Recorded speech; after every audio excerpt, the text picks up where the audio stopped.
Hello everyone, my name is Mohammed and now I would like to answer three meeting before about melodrama, realistic drama, and theater of action. Question number one. You can choose one of the drama genres, melodrama, realistic drama, and theater of action. After you choose your genres, find out one of drama that relates with the genre and analyze plot, character, and characteristic, setting, and create the summary of that drama. In question number one, you choose theater of action, and the drama is Waiting for God by Samuel Beckett. Plot: Act 1. The play opens with two men, Vladimir and Esther Gordon, meeting by a leafless tree whose species is later speculated to be that of willow. Esther Gordon notifies Vladimir of his most recent troubles. He spent the previous night lying in a ditch and achieved a beating from a number of anonymous assailants. The duo discussed a variety of issues, none of any apparent severe consequence, and it is revealed that they are awaiting a man named Gordon. They are not certain if they have ever met Gordon, nor if he will even arrive. Pozo and his slave, Lucky, subsequently arrive and pause in their journey. Pozo tries to engage both men in conversation. Lucky is bound by a rope held by Pozo, who forces Lucky to carry his heavy bags and basically punishes him if he deems his movements to lethargy. Pozo states that he is on the way to the market, at which he intends to sell Lucky for profit. Soon a boy shows up and explains Vladimir and Saron that he is a messenger from Godot, and that Godot will not be arriving tonight, but tomorrow. Vladimir asks about Godot and they both exit. Vladimir and Estragon decide that they will also leave, but they remain on stage as the curtain falls. Act 2. It is the following day.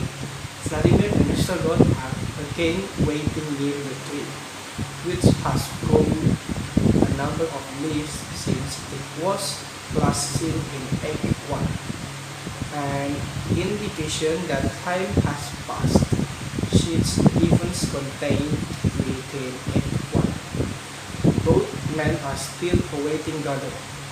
Lucky and Pozo eventually reappears, but not as they were. Pozo has become blind and Lucky has become mute.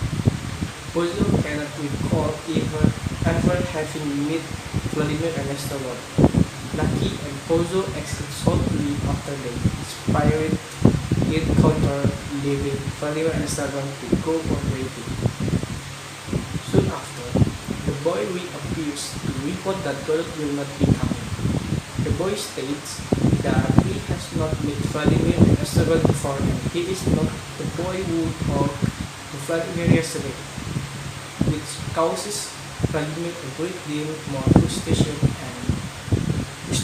than he exhibited during their encounter in Act 1. Vladimir implores the boy to remember him the next day, so as to avoid a similar encounter. The boy exits. Vladimir and Esteban consider suicide, but they do not have a room. They decide to leave and return the day after with a rope, but again they remain as the certain falls on the final day. Character and characteristic. Esteban. One of the two main characters of the play, along with Vladimir, Estragon is rather helpless on his own. In the beginning of the play, he struggles just to take off his boat.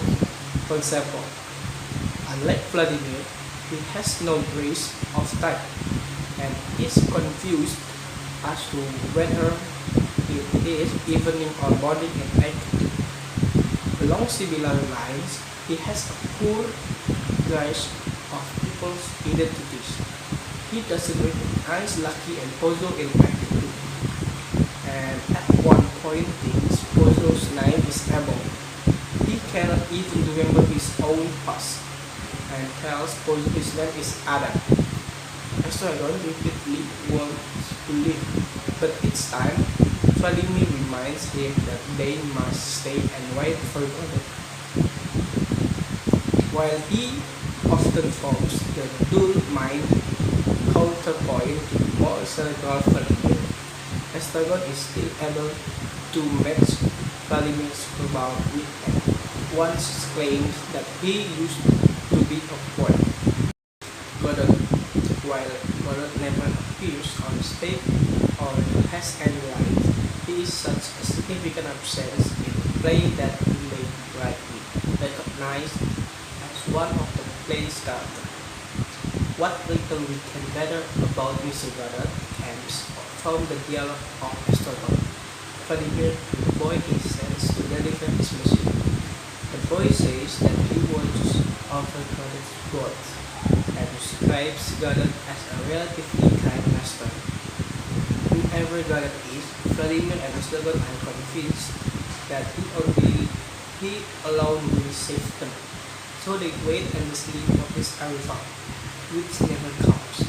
Because of his nearest resemblance to God, Godot is often viewed as Beckett's pessimistic version of God. Absent Savior who never comes to the aid of the suffering on earth.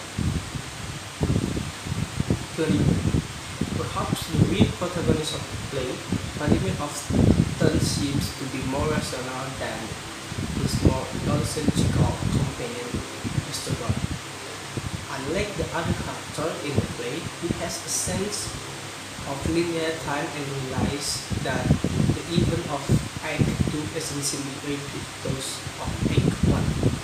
He is also able to remember people's identities, unlike Estragon and Pozo, who forget each other in Act 2. He seems to be the only one who is really outraged at Pozo's horrible treatment of Lucky in Act 1, but doesn't actually do anything to help him. Vladimir often tries to explain what is going on in the mood, where they are, and to show evidence to support his theories, but such rational or scientific effort never yield any solid insight, and by the end of the play, Vladimir seems less sure than he did at the beginning. Vladimir realizes who pawned Estragon's company as much as Estragon realizes who pawned Vladimir. Whenever Estragon leaves the stage for a brief moment, Vladimir panics of his intense fear of loneliness and abandonment. Pozo runs into Vladimir and Estragon while journeying along the road in both acts. He abuses Lucky and treats him as sleep, pulling him around with rope tape around his neck and having him carry all his things. While he exercises some relative power and authority over Lucky and acts superior to the other actor, he is nonetheless far from powerful himself. He panics when he loses things like his watch and is doomed to repeat his wandering every day. Just after Vladimir and Estragon repeat their waiting for Godot, he is particularly helpless in Act 2 when he is inexplicable, trapped, blind, and is unable to get up after falling to the floor. Boy, the unnamed boy who brings a message from Godot in both acts. Both times, he tells Vladimir and Estragon that Godot is not coming, but will come the next day. It is unclear whether the same boy comes in both acts, or whether these are two different characters. In Act 2, the boy claims to be different from the boy of Act 1, but then again Pozo claims in Act 2 that he didn't meet Vladimir and struggled in Act 1. The boy describes working on the Godot as if on a farm or plantation, where he watches over Godot's animal. When the boy asks Vladimir if he would like to send a message to Godot, Vladimir asks him to tell Godot simply that he saw Vladimir. Lucky. Lucky is Pozo's slave, who Pozo treats horribly and continually insults, addressing him only as Dick. It is mostly silent in the play, but gives a lengthy, mostly nonsensical monologue in Act 1. When Pozo asks him to think out loud, while all the characters on stage suffer in different ways throughout the play. Lucky is the play's most obvious figure of physical suffering and exploitation, as he is whipped, beaten, and kicked by others. Setting. There is only one scene throughout both acts. Two men are waiting on a country road by a tree. The men are of unspecific origin, though it is clear that they are not English by nationality, since they refer to currency as French and tell derisive jokes about the English and English language production. They are traditionally played with Irish accent. The script calls for the struggle to sit on a low mound, but in practice, as in Beckett's own 1975 German production, it is usually a stone. In the first act, the tree is barred. In the second, a few leaves have appeared, despite the script specifying that it is the next day.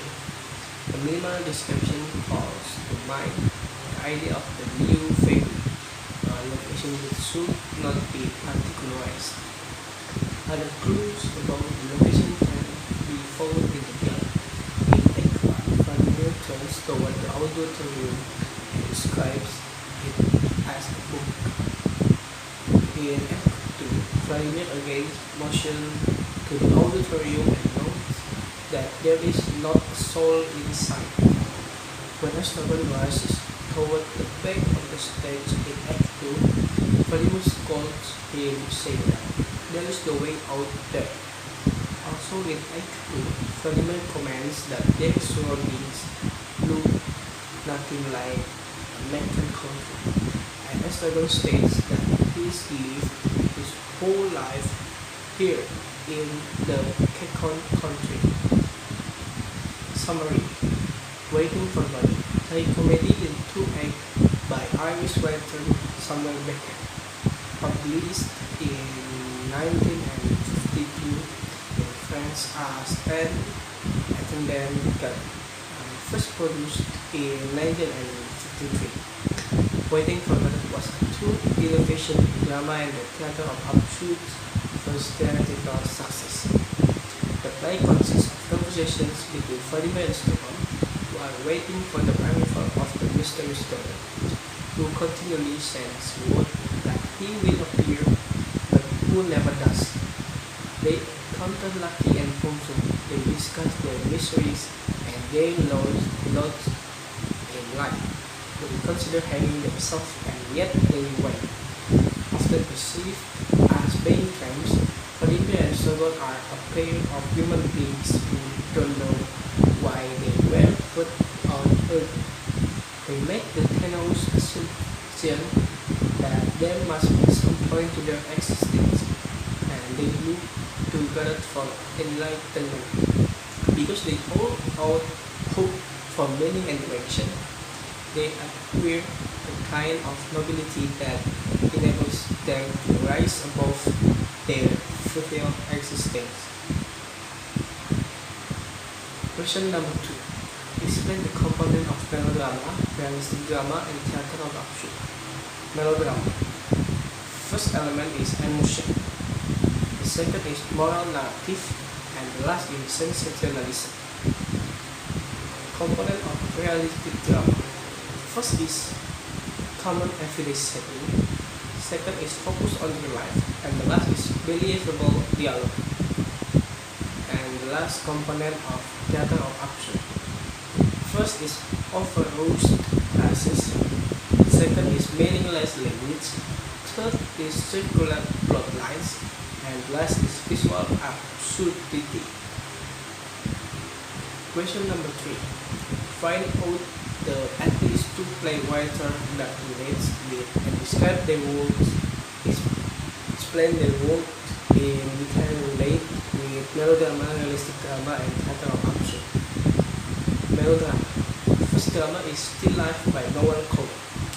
Still Life is a short play in 5 scenes by Noel Coward, one of 10 plays that make up tonight at 8.30. A cycle written to be performed across 3 evenings. 1-8 plays were unfashionable in the 19 and 20 and 19 and 30, but Coward was fond of the genre and conceived the idea of a set of short pieces to be played across several evenings.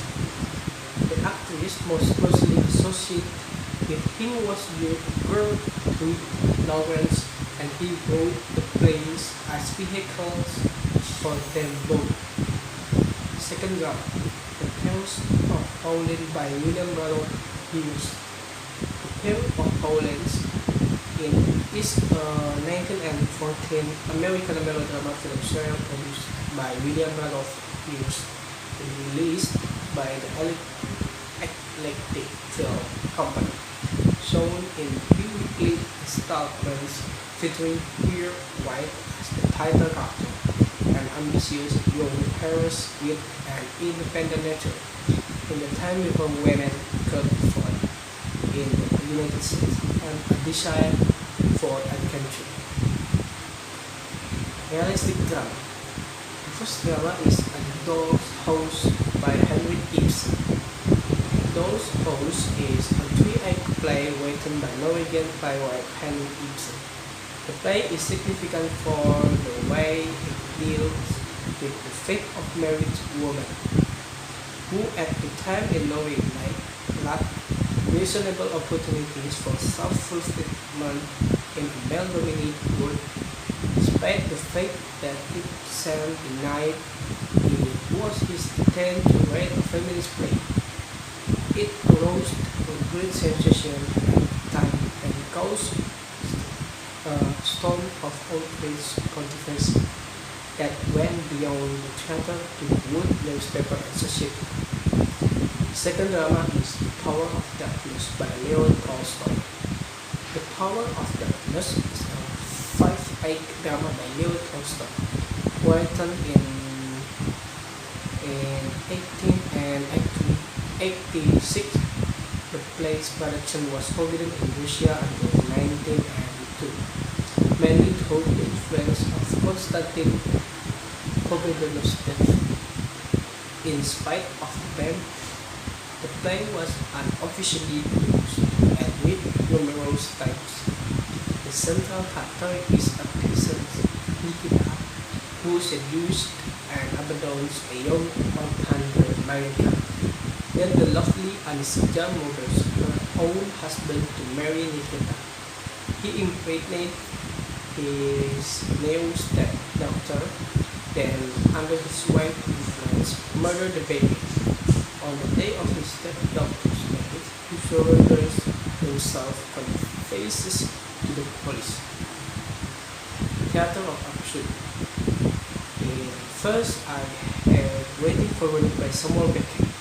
Waiting for Godot is a play by Samuel Beckett in which 2 characters, Vladimir as a Didi and Estragon, Gogo, engage in a fairy discussion and encounter while awaiting the titular Godot, who never arrives. And second drama is Bald Soprano by Eugene Ionesco. The Bald Soprano drama in 11 scenes by Eugene Ionesco, who called it an anti-play. It was first produced in 1950 and was published in 1954 as Blackcantatory's Cove. The title is also translated as The Bell Prima Donna. The play, an important example of the Theatre of Absurd, consists mainly of a series of meaningless conversations between two couples that eventually deteriorate into babbling. Question number 4. Explain the element of melodrama, realistic drama, and theatre of absurd. Melodrama. The element of melodrama is first provocation.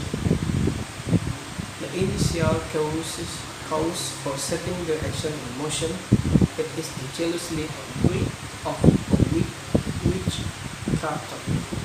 Second, pangs. The suffering of the good and innocent character that are in conflict with evil.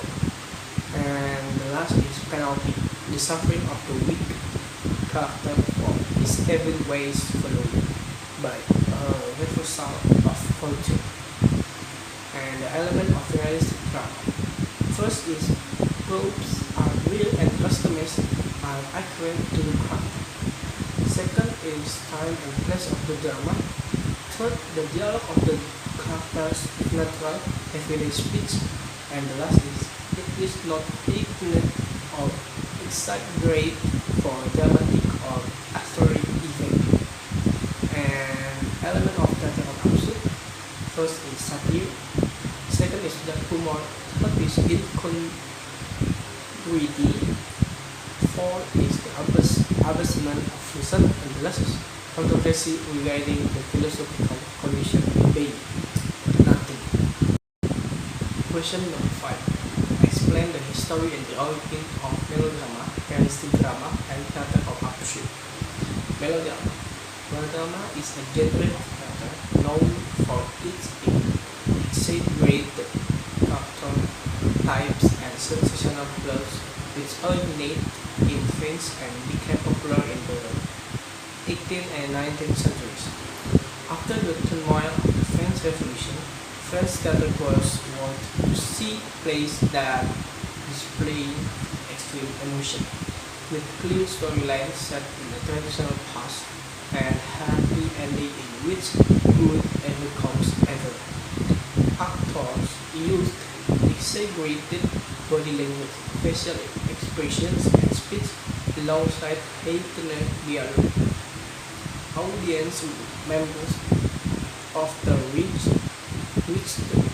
to what was happening on stage by cheering, booing, and gasping.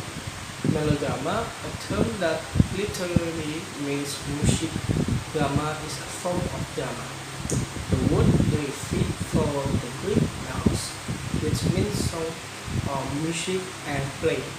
It is basically a bunch of plays, films, or any other creation which encompasses a plot and action, and this is the main distinction between melodrama and drama. Also, melodrama accommodates music to create an emotional response from its audience. Realistic drama. Realism in the theatre was a general movement that began in 19th century theatre around the 18th and 17th and remained present through much of the 20th century. It developed a set of dramatic and theatrical conventions with the aim of bringing greater fidelity of real life to text and performance. These conventions occur in text, set, custom, sound, and lighting, design, performance, sound, and narrative structure. They include recreating a stage facsimile of real-life examination of fourth wall on proscenium arch stage. Characters speak in naturalistic, authentic dialogue with first or poetic styles, and acting in is means to emulate human behavior in real life. Narrative typically are personally relevant and include day-to-day ordinary scenarios. Narrative action move forward in time, and supernatural presence, gods, ghosts, fantastic phenomena do not occur. Sound and music are creativity only, part of a broader artistic movement. It includes naturalism and socialist realism. Theater of absurd. The theater of absurd is a term coined by the critic Martin Ashley for the work of a number of playwrights, mostly written in the 1950 and 1960. The term is derived from an essay by the French philosopher Albert Camus. It is made of Sisyphus, written in 1942. He first defined the human situation as basically meaningless and absurd. The absurd, applied by Samuel Beckett, Arthur Adamov, Eugen Ionesco, Jean Genet, Harold Pinter, and others all share the view that man is inhabiting a universe with which it is full of game. This meaning is indecipherable, and his place within it is without purpose. It is bewildered, troubled, and obscure, threatened. Although the theater of absurd is often traced back to the 1920s and 1930s, it is both date back much further. Absurd elements first made their appearance shortly after the rise of Broadway.